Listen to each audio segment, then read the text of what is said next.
China's military began drills in waters on all sides of Taiwan this week that saw action nearly 12 nautical miles from the coast of the main island of Taiwan. The drills focused on joint sea and air combat readiness patrols, joint seizure of battlefield targets, and precision attacks. By conducting these drills so soon after William Lai became president of Taiwan, China is demonstrating that she is ready to respond with military threats to what it views as separatist words and deeds by Taipei. The Chinese Communist Party looks at Taiwan's independence as a perpetual scar on its claim to rule over all of China. China's leaders have for long taken an aggressive stance towards Taiwan, with military exercises and bellicose language against the island's independence. Whilst China has come a long way with its military development, it will need to overcome a number of challenges in any prospective invasion of Taiwan. Any invasion of Taiwan by China will require amphibious warfare, which is the most complex type of warfare imaginable. China will need to project force over distance, hope to land successfully, penetrate Taiwan, and maintain an occupation, all the while ensuring it can continue to resupply its troops. Although China possesses more personnel and equipment than Taiwan, it will face immense challenges to get these assets across the Taiwan Strait and overcome geography. The last war China engaged in was in 1979, against Vietnam. It has no recent experience to fall back on.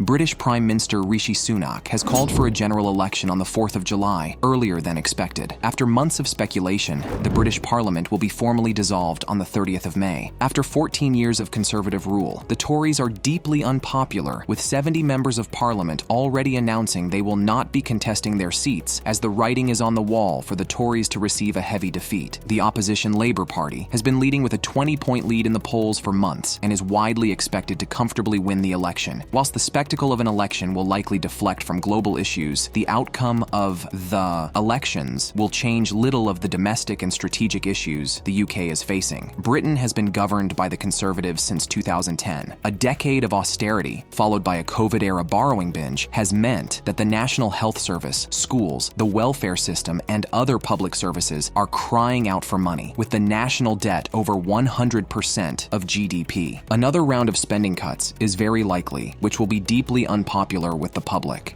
Former U.S. State Department official Victoria Nuland told ABC News that the U.S. must help facilitate Ukrainian missile attacks deep inside Russian territory. The Biden administration has to this point avoided involvement in such attacks, as Putin has warned that Russia will strike any facility that supplies or facilitates strikes inside of Russia, wherever they may be. A number of neocons can see Ukraine as losing and on the verge of defeat, and are desperate to draw the U.S. further into the fight. The chairman of the Joint Chiefs of Staff, Charles Q. Brown, has already said that NATO trainers deployed within Ukraine was inevitable. We'll get there eventually, over time, he said. After 2 years of war, Ukraine has lost 20% of its territory and is in no position for negotiations. Whilst an escalation in the war with more lethal weapons would help Ukraine, it will also lead to unintended consequences and a full-on war between Russia and the West.